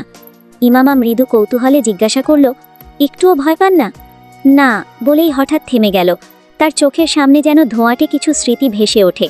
আনমনে ফিসফিস করে বলে, ভয় আমি জীবনে একবারই পেয়েছিলাম, 4 বছর আগে। নিস্তব্ধতা। বালিশের পাশে রাখা মোবাইলের স্ক্রিনে তখনও জ্বলছে 15 মিনিট আগে আসা অচেনা নাম্বারের মেসেজটি। তোর ভয়র্ত চোখ দুটো আজও আমি ভুলতে পারিনি, অফিসার। ইমামা কিছু বুঝতে পারল না, ভ্রু কুচকে বলল, জি। মাহেশ তড়িঘড়ি করে বলল, কিছু না, আপনি আজ যেতে পারেন। ইমামা আর কিছু না বলে চুপচাপ উঠে দাঁড়ালো। দরজার কাছে গিয়ে থেমে ফিরে তাকালো, বলল, আর হ্যাঁ, প্রেম বলে কয়ে আসে না, দমকা হাওয়ার মতো হঠাৎ এসে ছুঁয়ে বিয়ে যায়। যদি আমাকে ছুঁতে আসে, আমি বাধা দেব না। বলে চলে গেল সে। মাহেশ মৃদু কৌতূহলে মাথা নাড়ল। এই মেয়ে যে ভয়ঙ্করভাবে প্রেমে পড়েছে তা সে খুব ভালোভাবে বুঝতে পারছে। হঠাৎ সে উঠে দাঁড়ালো, বাইকের চাবি আর হেলমেট হাতে তুলে নিল। পায়ের ক্ষত তখনও পুরো সারেনি, তবুও সে ছুটে গেল অজানা কোনো গন্তব্যের পথে। হঠাৎ জানালার ফাঁক গলিয়ে দৃষ্টি গেল বাইরে, ইমান ওয়াসিমকে দেখে। ইমামা চমকে উঠল। সে মাথা বাড়িয়ে দেখল বনশ্রী পিবিআই অফিস থেকে বেরোচ্ছে ইমান ওয়াসিম। ভদ্রলোক আর চুপ থাকতে পারেনি বোধহয়। নাকের ডগায় যা ঘটছে তা জানার কৌতূহলে নিজেই নেমেছে গোপন তদন্তে। ইমামা বিরক্ত হয়ে পড়েছে। এই রহস্য খেলায় হাঁপিয়ে উঠেছে সে। সিটে হেলান দিয়ে চোখ বুজে। দুনিয়ার এসব বালের রং তামাশা দেখাচ্ছে, ঘুমানোই ভালো। পিছনের গাড়িতে ছিল ন্যাসো। এক মুহূর্তের জন্যও ইমামাকে চোখের আড়াল করেনি সে। এবার নিজের দায়িত্ব সে নিখুঁতভাবে পালন করছে, নয়তো আগেরবারের মতো বসের গর্জনে ছাড়খাড় হতে হবে। যখন ইমামা সুরাকারের বাইকে উঠেছিল, ন্যাসোর ফোনের ওপারে বসে আছে তার boss, stubborn, arrogant, rude, toxic and the most dangerous man, Richard Kainath. ন্যাসো এক হাতে ড্রাইভ করছে, অন্য হাতে ফোন ধরে বলল, বস, ম্যাম শুধু শুধু এভাবে ছুটে বেড়াচ্ছেন, যেখানে আমরা এখনও শয়তানটাকে ট্রেস করতে পারিনি, আর উনি তো এক অবলা নারী। ফোনের ওপর প্রান্ত থেকে রিচার্ডের ভারী কণ্ঠ ভেসে এলো, first of all, she is not অবলা নারী, And secondly, women are always curious by nature. Let her do whatever she wants. Let her pass the time. It's not like I'm there with her to romance anyway. ভারী কণ্ঠে সেই কথাগুলো শুনে ন্যাসোর হেসে ফেলতে ইচ্ছে হলো। তবে এই মুহূর্তে হাসা পাপ। কিছুক্ষণ চুপ থেকে সে ভেতরে চেপে রাখা কথাটা আজ বলেই ফেলল। এভাবে এক দেখায় এতটা বিচ্ছিরিভাবে কারোর প্রেমে পড়া, এটা আদৌ সম্ভব বস? প্রেম একটা মহামারী ন্যাসো। কখন কার ভিতর ছড়িয়ে পড়বে কেউ জানে না। একবার এই রোগে যে আক্রান্ত হয় সে আর কখনো সুস্থ হয় না। আমি বড্ড অসুস্থ ন্যাসো। প্রেমের সর্বনাশে বেহাল দশা আমার। ন্যাসো হতবাক, চোয়াল ঝুলে যায় তার মনে হলো সে কোনো অচেনা মানুষের সঙ্গে কথা বলছে। এটা রিচার্ড কায়নাথ হতে পারে না। যে মানুষ সর্বদা কঠিন, কর্কশ আর নির্মমতার প্রতিমূর্তি, তার কণ্ঠে এরূপ নমনীয়তা। ওদিকে রিচার্ড চুপচাপ একদৃষ্টিতে তাকিয়ে আছে নিজের ডান হাতের সোজা পিঠে। রগজ্বলা বলিষ্ঠ সেই হাতে ফুটে আছে একজোড়া ভেজা চোখের ট্যাটু, একদম নতুন, আজই করানো। তবে কি ওই চোখ দুটি সেদিনের পার্টির সেই অশ্রুসিক্ত চোখ? তাহলে কি সত্যিই প্রেম এক দেখাতেও হয়? এতটাই অদ্ভুত, এতটাই পাগল করা হয় প্রেম? ক্ষণিকের সাক্ষাৎও কি কাউকে এমন গভীরে টেনে নিতে পারে? চাঁদ কিছুক্ষণের জন্য বেরিয়েছিল শুকতারার খোঁজে, কিন্তু এখন চাঁদ শুকতারা উভয়েই নিখোঁজ। আকাশ মেঘলা হওয়ায় অন্যান্য নক্ষত্রও দেখা যাচ্ছে না। ইমামা রক্তশূন্য মুখে জানালার পাশে দাঁড়িয়ে আছে, তার কোলে মায়া। ভয়ে ইমামার বুকের সঙ্গে একেবারে মিশে আছে। মায়া এই ঈগলটিকে মোটেও পছন্দ করে না, অথচ ঈগলটি প্রতিদিন আসে। ঠোঁট দিয়ে তার মালিকের জন্য কিছু না কিছু নিয়ে আসে। আজকাল সে লাল গোলাপ নিয়ে আসে। ইমামা ঈগলের ঠোঁট থেকে গোলাপ নিতেই ঈগলটি উড়ে চলে যায়। ইমামার মন আজ ভারাক্রান্ত। হঠাৎ মনে হচ্ছে তার শরীরের অবস্থা দিনকে দিন খারাপ হচ্ছে। হয়তো সে আর দীর্ঘকাল টিকে থাকতে পারবে না নিজের মাঝে। তবু এত সহজে নিজেকে হারাতে দেবে না। এখনও তার অনেক কাজ বাকি। কারিবের খুনিকে শাস্তি দেওয়াই তার প্রতিজ্ঞা। কিন্তু এভাবে কতদিন? সে কি আদৌ খুনিকে খুঁজে বের করতে পারবে? অনেকক্ষণ ভেবে ইমামা আর দ্বিধান্বিত হল না। মায়াকে কোল থেকে নামিয়ে ফোন হাতে নিল। ফোন হাতে নিয়েও কিছুক্ষণ ভাবল, কিভাবে শুরু করবে বা আদেও ঠিক হবে কিনা বুঝতে পারছিল না। কয়েক মুহূর্তের চিন্তাভাবনার পর অবশেষে সে কাজটি করেই ফেলল। সেই দিনের তুলা বাইকের নাম্বার প্লেটের ছবি রিচার্ডকে পাঠিয়ে লিখল, ডু ইউ নো হিম? সে জানে রিচার্ড সবটা জানে, তবু কৌশল অবলম্বন করল। কয়েক মিনিটের মধ্যে রিপ্লাই এলো, অচেনা স্বরের আড়ালে বিস্ময় খাওয়া মনটাকে আরও অবাক করে দিয়ে, you don't need to think about him, just think about me, লালপরি। ইমামা চমকে উঠল। আবার নতুন কোনো নাম? এই লোকটা কি শুরু করেছে? নামের গোডাউন খুলবে নাকি এই লোক? চিন্তার সূত্র ধরে মন অনমনস্ক হয়ে পড়ল। ততক্ষণে আরেকটা মেসেজ এসে পড়ল, স্বামী রেখে পরপুরুষের কথা ভাবতে নেই। আমার কথার আগে হাত চলে বেশি। ঘুমিয়ে পড়ুন। আমি আপনাকে আঘাত করতে চাই না। আমি আপনাকে ভালোবাসি, অর্থাৎ পৃথিবীর সমস্ত পুরুষ আপনার জন্য নিষিদ্ধ। প্রিন্সেস, ঘুমান। আপনি যত তাড়াতাড়ি ঘুমাবেন আমি তত তাড়াতাড়ি আপনার স্বপ্নে আসব। বি রেডি, মাই সুন টু বি ওয়াইফি। আইল ইউ সো হার্ড টুডে। ইমামার কপালে সূক্ষ্ম ভাঁজ নিয়ে পড়ছিল। মাঝে মাঝে মুখে লালচে আভা ভেসে উঠেছিল, কিন্তু শেষে যখন সে আসল কথাটা বুঝল, আটকে উঠে ফোনটা ছুঁড়ে মেরে ফেলল বিছানায়। রিচার্ডের কথা কাজে লেগেছিল। লজ্জা আর ভয়ের এক অদ্ভুত সংমিশ্রণে ইমামা গভীর ঘুমে ডুবে গেছে। ঘুমন্ত ইমামার মুখের দিকে বিমোহিত দৃষ্টিতে তাকিয়ে রিচার্ডের ঠোঁট থেকে হঠাৎ ঝরে পড়ল, আপনি আমার খুব শখের এলিজান। ইমামা যখন গভীর ঘুমে, তখন পরিবাগের এক পুরনো ব্রিকে এক রমণী দাঁড়িয়ে আছে। কারচুপি করা কামিজের গলা এতটাই বড় যে বক্ষের উপরিভাগ সম্পূর্ণ উন্মুক্ত। ঠোঁট টকটকে লিপস্টিকে রঙিন, হাতে লাল রেশমি চুড়ি, কানে বড় দুল, চোখের নিচে মোটা কাজল। দেখলেই বোঝা যায় সে যৌনকর্মী। হঠাৎ এক বাইক থামল তার সামনে। কুরুচিপূর্ণ ইঙ্গিত দিয়ে ঠোঁট কামড়ে হেসে বাইকে উঠে বসল। আর ঠিক দুদিন পর বুড়িগঙ্গার তীরে তার লাশ পাওয়া যায় মুখ বিকৃত অবস্থায়। রোদের তীব্র তেজ মাথায় নিয়ে গাড়ির দিকে এগিয়ে যাচ্ছে ইমামা। কানে ক্ষুদ্রাকৃতির সাদা ইয়ারপডস লাগানো। সকাল থেকে একই গান অবিশ্রান্ত শুনে যাচ্ছে সে। এতক্ষণ ফুল ভলিউমে শুনেছে। এক গান শুনতে শুনতে শাওয়ার নিয়েছে, ব্রেকফাস্ট করেছে, ইউনিভার্সিটির জন্য রেডি হয়েছে।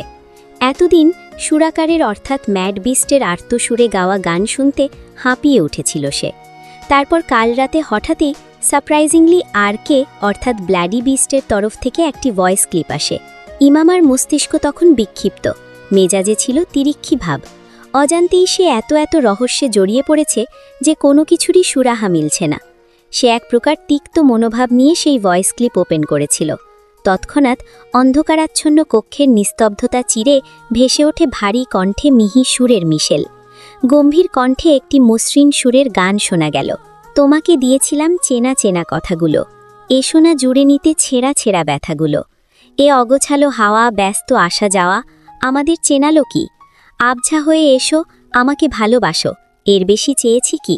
ভারী কণ্ঠে অমন মিহি সুরে এতটাই মুগ্ধ হয়ে পড়েছিল সে যে কখন তার বিক্ষিপ্ত মস্তিষ্ক শান্ত হয়ে ঘুমিয়ে পড়ল তা টেরও পায়নি ইমামা। তারপর সকালে ঘুম ভাঙার পরও সেই কণ্ঠের মোহ থেকে বেরোতে পারেনি সে। অনুভব করে সে হারিয়ে যাচ্ছে সেই মিহি কণ্ঠে, সমুদ্রের অতলে তলিয়ে যাচ্ছে। হঠাৎ যান্ত্রিক ফোনটি কেঁপে উঠল।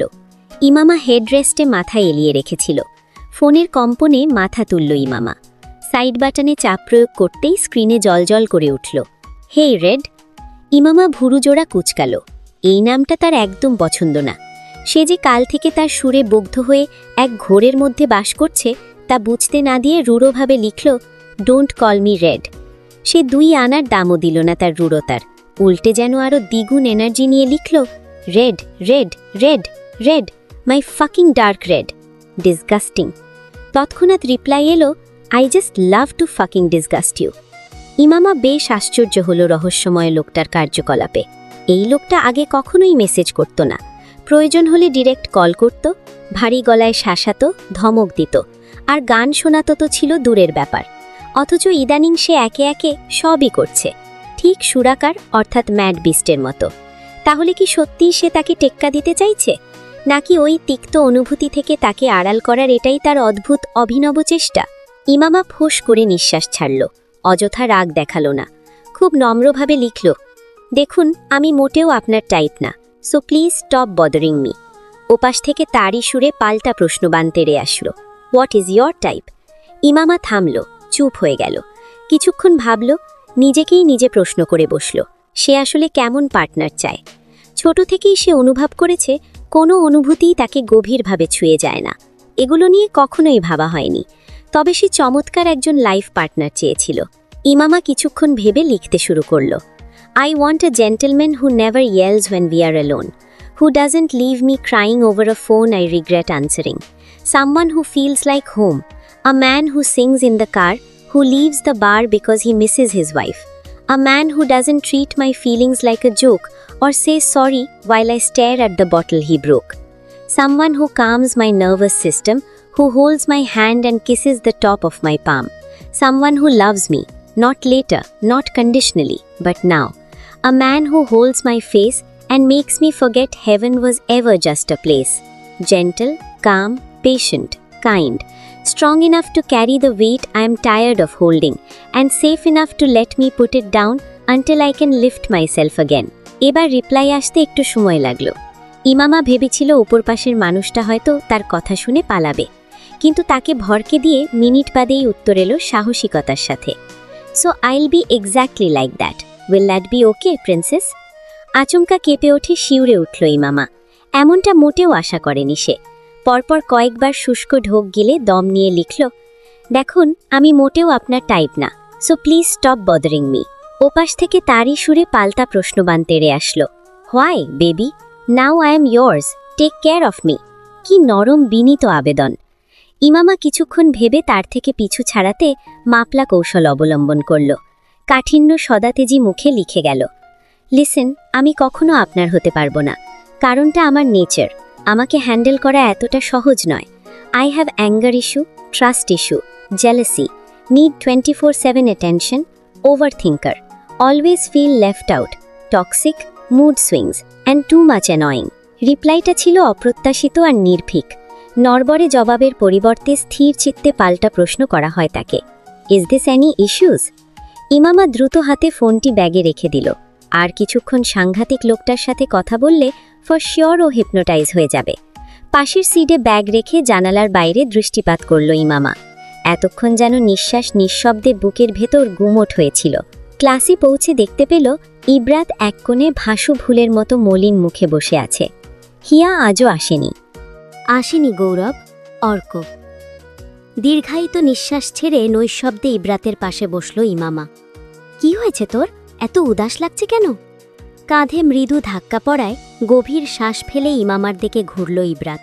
তবে তখনও আদলে লেপ্টে ছিল মর্মাহত ছাপ। মর্মস্পর্শী দীর্ঘশ্বাস ছেড়ে ইব্রাত ধীরে ধীরে বলতে লাগল, যে ছেলের থোবড়া ভালো সেই ছেলের চরিত্র ভালো না, যে ছেলের চরিত্র ভালো সে ছেলের থোবড়া ভালো না। ইমামা নির্বিবাদী মানুষ। পৃথিবী সংক্রান্ত চিন্তাভাবনা তাকে খুব কম ভাবায়। প্রকৃতপক্ষে সে কল্পনাবিলাসী। পার্থিব জীবনের কষ্ট পেরিয়ে সে একসময় কল্পনার জগতে ডুবে যায়। সেখানে পুরুষতান্ত্রিক বিষয়গুলো ভাবার কোনো ফুরসত তার হয়নি। তাই ইমামা সহজ গলায় জিজ্ঞেস করল, তো তোর কি হয়েছে? ইব্রাত উত্তর দেয় না। অনুভূতিশূন্য মানুষের কাছে অনুভূতি প্রকাশ করে সে তার অনুভূতিকে অসম্মান করতে চায় না। তাই সে চুপ থাকল। ওকে চুপ থাকতে দেখে হঠাৎ ইমামা চাতুর্যময়ী হাসি দিল।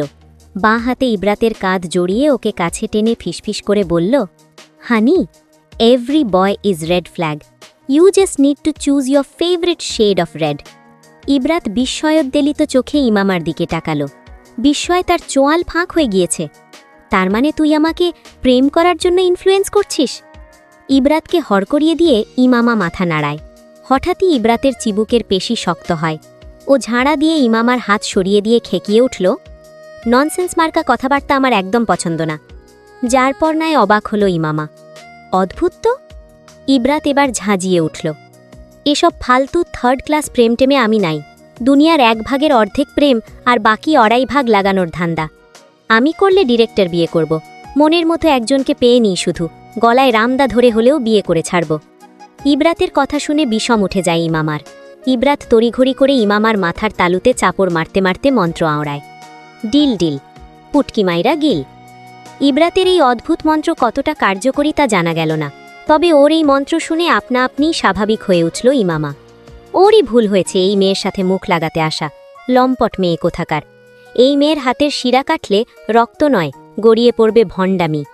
একটু আগেই যে মেয়েকে ধূসর রঙা বিষণ্ণতার চাদর চারদিক থেকে ঘিরে ধরেছিল, তারপর হঠাৎ করেই যে ঝাঁঝিয়ে উঠেছিল, সে এখন গুনগুন করে গান গাইছে, হানি রেখো ব্যাংক ব্যালেন্সে, মানি তবে থাকবো আমি জানি, তুমি হও যতই হ্যান্ডসাম আর হও না ড্যারিং। একটু আগের কথার সাথে গানের লিরিক্সের কোনো মিল পেল না ইমামা। গিরগিটির চেয়েও দ্রুত রং বদলায় এই মেয়ের মন।